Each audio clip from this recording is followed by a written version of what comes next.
I think it's just blocked from people. And you know how many people came in? Like, we used to read. Hello. Thank you very much, everybody. It's a great honor to be with a friend of mine, Emmanuel Macron, President of France. He's doing a really good job. He's fighting hard. He's fighting on a lot of fronts. He's helping with regard to the Russia-Ukraine catastrophe. And his words of wisdom mean a lot. And we've been friends for a long time now, really, from the first term on. And I appreciate you being here. It's really nice. Thank you. Thank you. Please. Thank you, Mr. President. I'm very happy to have the opportunity to exchange with President Trump and our teams. And indeed, we have a lot of things to do together, and especially fixing, these crazy wars we have. And I just saw the message you issued after your meeting with the President Zelensky, and I think it's a very right one. If we back concretely Ukraine in this situation, given the Russian economy is suffering, there is this opportunity of a good future. It is. We will back it. I think so. They're very enthusiastic in a lot of ways. It's been a terrible war. It should have ended. And Russia should have stopped it.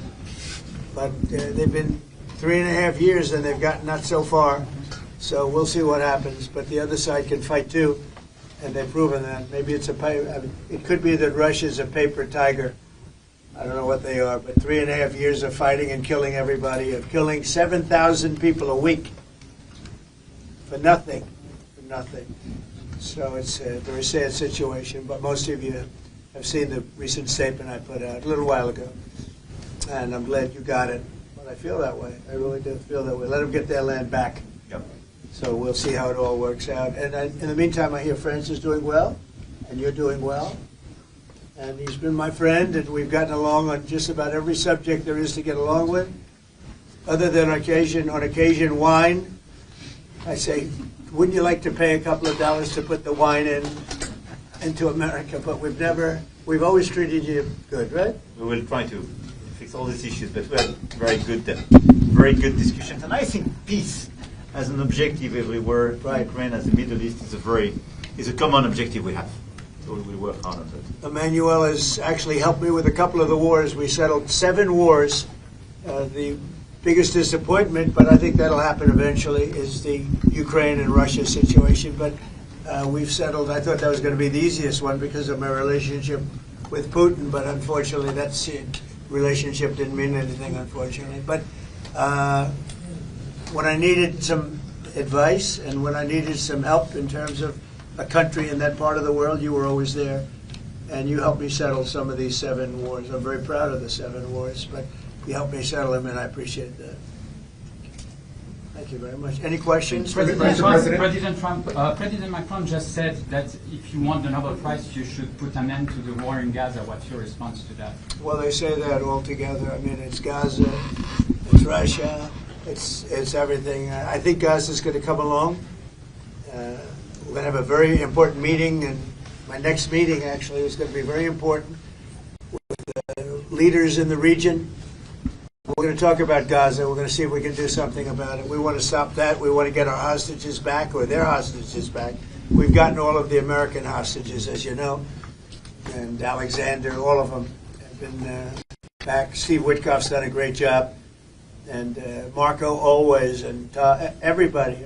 We have Scott got involved and strongly involved, and from a financial standpoint, we're doing some things that are pretty good. We put Iran out of commission, very important. It was called the bully of the Middle East, and they're out of commission. Now we're going to have a meeting today. I think it's going to be a successful meeting with all of the leaders of many of the biggest, I would say, the most important countries having to do with Gaza, indirectly and directly. And that's going to take place just in a little while. So I'm sure you'll be there, and we could have an outcome very quickly. Why do you believe the recognition of Palestine is a gift to Hamas? Well, I think it honors Hamas, and you can't do that because of October 7th. You just can't do that. But we want our hostages back, and we don't want them back in ones and twos and take the next 2 years to do it. We were the ones that got the hostages back. And I always said, I told Steve, I told Marco, I was always saying the last hostages are going to be the toughest ones. But you can't honor them by doing anything like you suggest. All you can do is say, we want our hostages back, and we want the war to end. We're going to want it to end. But you always have to remember, people forget October 7th was one of the most savage days in the history of the world. There's never been anything like that. We're talking about babies being sliced in half. You're talking about young children having their heads chopped off. You can't forget that. Would you recognize Palestine if the hostages And just were back? perhaps to make it clear on that, I think it's why yesterday 11 countries did recognize Palestine. Not as, I mean, it was not a decision taken like that, neither by UK, nor by Canada, nor by France. It's just a big change. President Trump is totally right. Nobody forgets the 7th of October. I went there a few days after, taking families in my hands, and we experienced all together these horrific attacks. And by the way, we lost a lot of French people in this terrorist attack. But after almost 2 years of war, what is the result? Once again, they killed the top leaders of Hamas. It works. This is a great achievement. But at the same time, you have as many Hamas fighters as you had the first day. So it doesn't work to dismantle the Hamas. This is not the right way to proceed.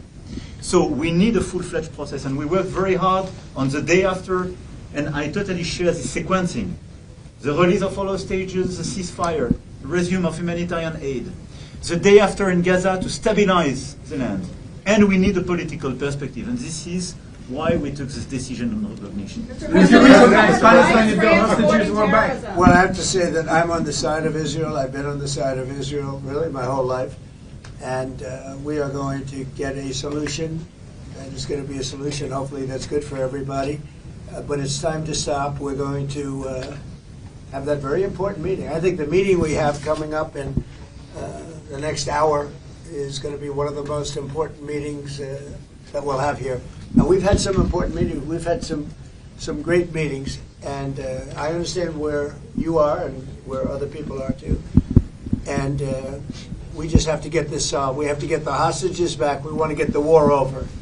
That's very important. We're going to end the war, get the hostages back, and we want them all back. We don't want to have one and then we'll give another two in about 3 months from now. We've been doing that for a long time. And in all fairness, we've gotten a lot of hostages back. But you have 20 hostages and you have probably 38 bodies, dead bodies.